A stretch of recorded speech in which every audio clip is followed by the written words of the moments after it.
Assalamu alaikum. Welcome all of you. Marzad here. अच्छा पाण जेके हाणे हिन वीक में टॉपिक्स पढ़िया आहिनि वाटर साइकिल आहे जंहिंमें इन्वायरमेंटल पॉल्यूशन आहे जंहिंमें टाइप्स ऑफ पॉल्यूटेंट हुया उनखे अलावा ग्रीन हाउस केसिस हुया त मूं सोचियो त जेके हाणे FIA जा पेपर हलनि पिया तव्हां जेके उम्मीदवार ॾींदा हूंदा एस्पायरेंट्स उनखे ख़बर हूंदी त उते जेके हू EDS जा क्वेश्चन ॾिए थो या उन में वाटर साइकिल मां या जेको आहे इन्वायरमेंटल पॉल्यूशन मां उन में या जेके हाणे रिसेंटली जेके पेपर थिया आहिनि उन में जेके क्वेश्चन कढिया विया आहिनि त उन जा कुझु क्वेश्चन मां कंपाइल कया मां चयो त उहे लाज़िमी तव्हांजो कॉन्सेप्ट क्लियर थी वियो हूंदो हुननि लेक्चर्स मां त हाणे जेको आहे कुझु अहिड़ा क्वेश्चन तक़रीबन 35 खां 40 अहिड़ा क्वेश्चन कढी ॾियूं तव्हांखे इन टॉपिक्स मां जेके तव्हां जेके हिकु त रटो हणी वञो कॉन्सेप्ट तव्हांखे क्लियर आहे इन क्वेश्चन ॾिसी वञो त जीअं हाणे इहे क्वेश्चन कहिड़े टाइप जा इन्हनि टॉपिक्स मां कढी सघे थो त हिननि क्वेश्चन खे ॾिसी करे तव्हांखे इहा ख़बर पवंदी त हू कहिड़े टाइप जा हिननि मां क्वेश्चन कढी सघे थो ठीकु आहे हाणे जेकॾहिं पाण वाटर साइकिल खे ॾिसूं त उन में पहिरियों क्वेश्चन उहो कढी सघे थो वेयर डज़ दी एनर्जी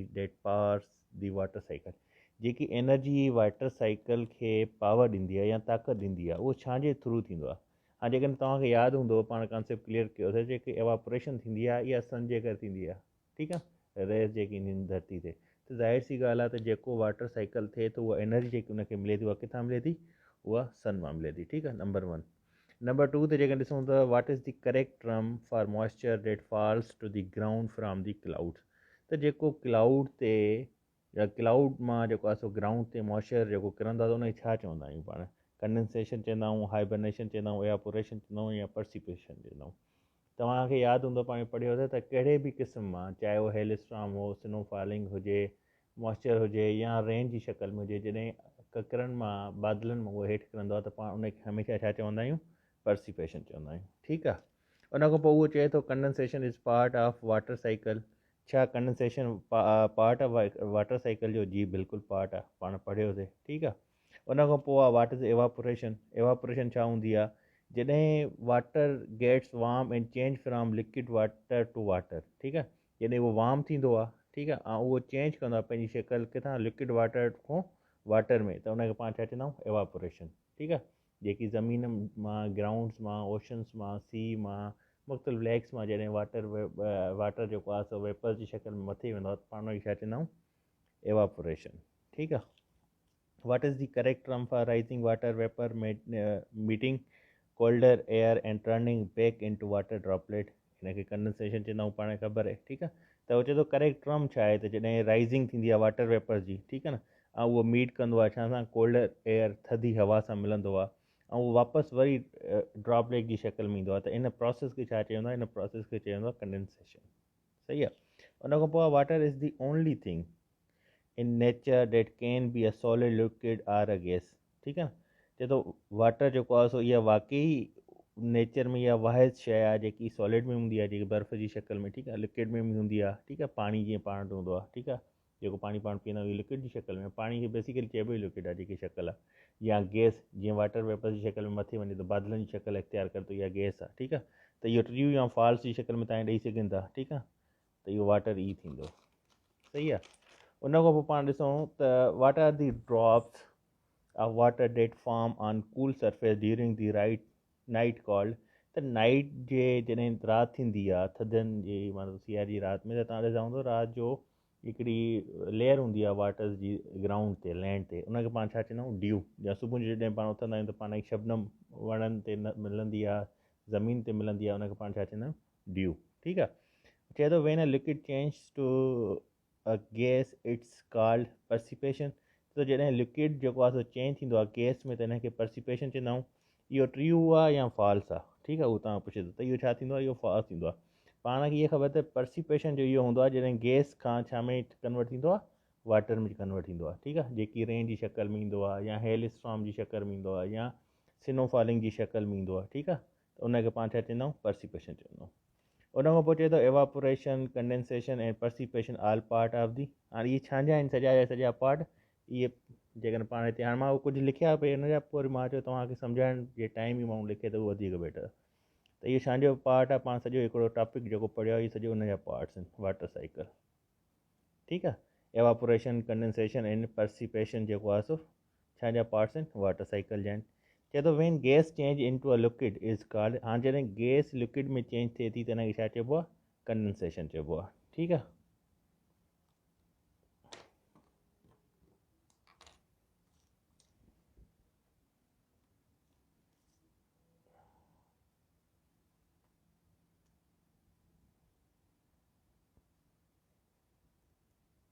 ठीकु आहे, हिनखे छा चइबो आहे, कंडेंसेशन चइबो आहे, जॾहिं गैस चेंज थिए थी लिक्विड में। ठीकु आहे।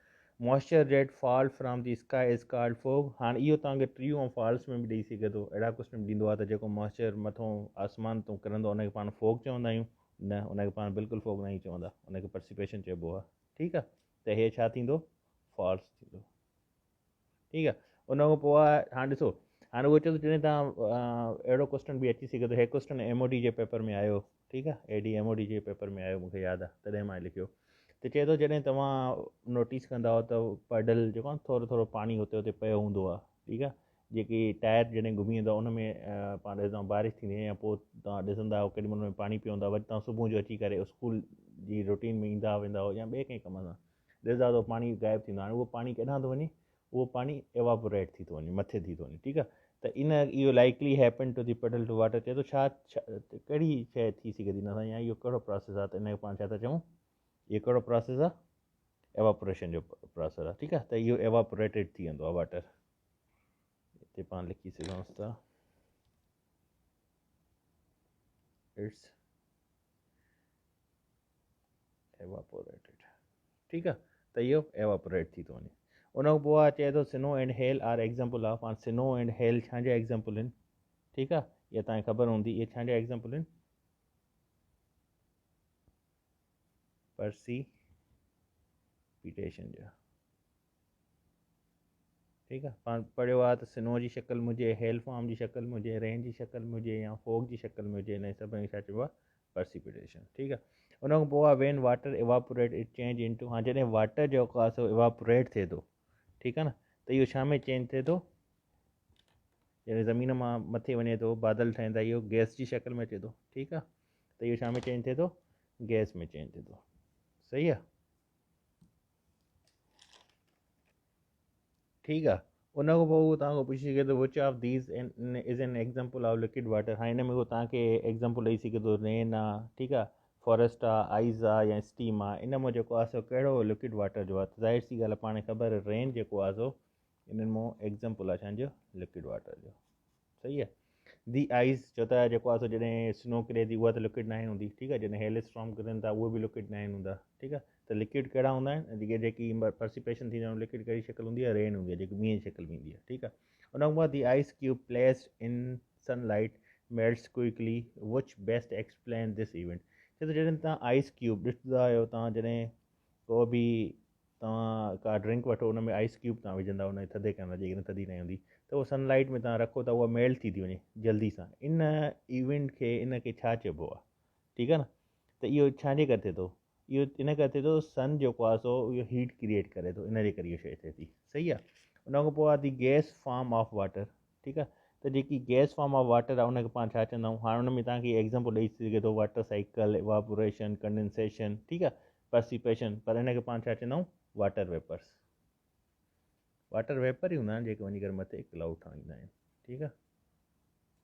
Water vapours. उन खां पोइ तव्हांखे इहो क्वेश्चन अची सघे थो, the process by which gas change इन टू लिक्विड। हाणे उहो कहिड़ो प्रोसेस आहे जंहिंजे थ्रू गैस जेको आहे सो लिक्विड में चेंज थींदी आहे, जेके बादल आहिनि उहे पाणी में चेंज थींदा आहिनि। ठीकु आहे। त इनखे पाण छा चवंदा आहियूं, कंडेंसेशन।